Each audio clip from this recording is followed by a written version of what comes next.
Unang pitas ng Sophia. Medyo manipis lang yung bunga.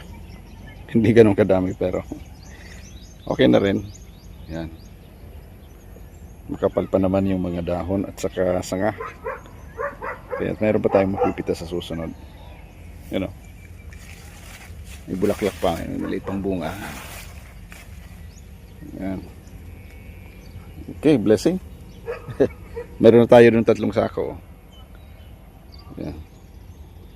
Alright. Thank you very much. Praise God. Yan. Ganda ng bunga, oh. Sophia ng East West. Yan. Linis ng bunga, di ba? Ganda, oh. Sakto lang to. Okay. Presyo. Oh, dito 30 pesos yung kuha sa farm gate price. Okay na rin, di ba? Alright. Bye-bye.